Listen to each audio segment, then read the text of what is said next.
अयोध्या और मथुरा तो बस एक झांकी है। हाँ। कैलाश मानसरोवर बाकी है। पिछले 5 वर्षों से जी यह यात्रा बैन है और यह जानकर आपको आश्चर्य होगा कि विश्व के सभी देशों के नागरिक आज कैलाश मानसरोवर की यात्रा कर सकते हैं सिवाय भारत के। लेकिन मानसरोवर के बारे में कोई जानता नहीं है। ये बड़ी विडंबना है।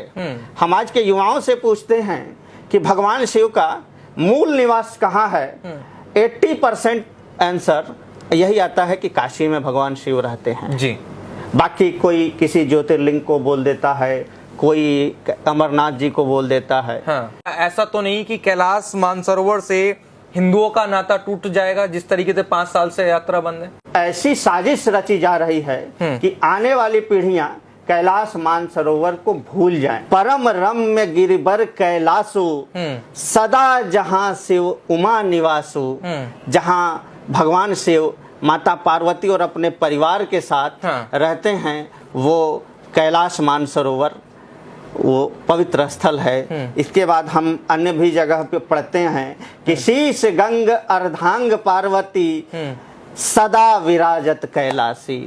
शीश गंग, शीश पर गंगा जी को धारण करने वाले और जिनकी अर्धांगिनी माता पार्वती हैं, वो कैलाश में ही विराजमान है। लेकिन भगवान शिव का ही ऐसा निवास है जहां आप सशरीर जा सकते हैं और सशरीर वापस आ सकते हैं। हिंदू अब सशक्त हो चुका है और हिंदुओं की जो आस है वो सारी आस पूर्ण होगी। 2014 के बाद देश की जो परिस्थितियां बदली जी, उसमें हमारा युवा जागृत हुआ और हमारा हिंदू समाज का गौरव बढ़ा।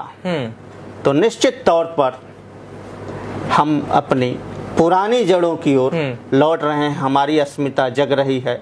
आपने देखा कि भव्य श्री राम मंदिर का निर्माण हुआ और मैं तो आपके चैनल के माध्यम से देशवासियों से कहना चाहूंगा, 150 दिनों की यात्रा होगी, उसमें हम लोग पूरे भारत का भ्रमण करेंगे। तो कथाओं के माध्यम से, यज्ञ के माध्यम से, यात्राओं के माध्यम से इस आंदोलन का हम विस्तार पूरे देश भर में कैलाश मानसरोवर मुक्ति संकल्प यात्रा, जो 12 ज्योतिर्लिंग जी, अपने देश में जितने भी शक्तिपीठ हैं, जितने भी प्रमुख धार्मिक स्थल हैं और चारों धाम को सम्मिलित करते हुए और इस खासकर युवाओं के लिए देश के सारे स्टेट यूनिवर्सिटीज और सेंट्रल यूनिवर्सिटीज में वो यात्रा जाएगी और युवाओं के साथ संवाद करेगी। मैं ये नहीं कहता कि हम लोग कल कैलाश मानसरोवर को मुक्त करा लेंगे, लेकिन एवरेस्ट पर चढ़ने के लिए भी जी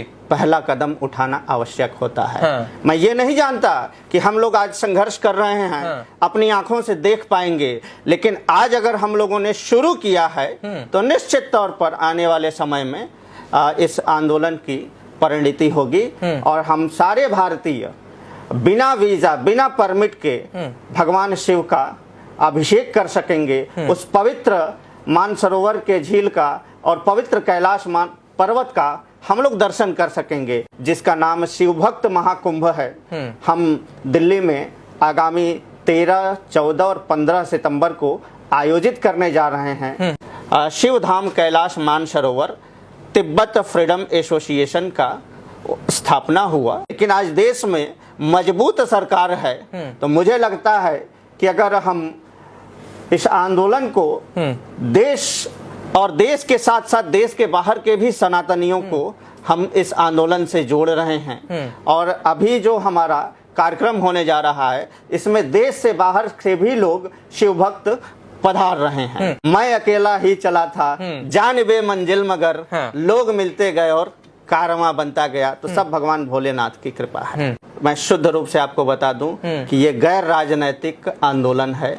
इसमें आप जब हमारे कार्यक्रम में आएंगे तो राजनैतिक दल तो एक छोटा सा पार्ट है और हम हर राजनैतिक दलों के राजनेता आ रहे हैं कार्यक्रम में। तो आप ऐसा नहीं है कि केवल एक पार्टी विशेष का यह आंदोलन है। यह जन सामान्य का आंदोलन है, यह जनमानस का आंदोलन है, यह सनातन समाज का आंदोलन है।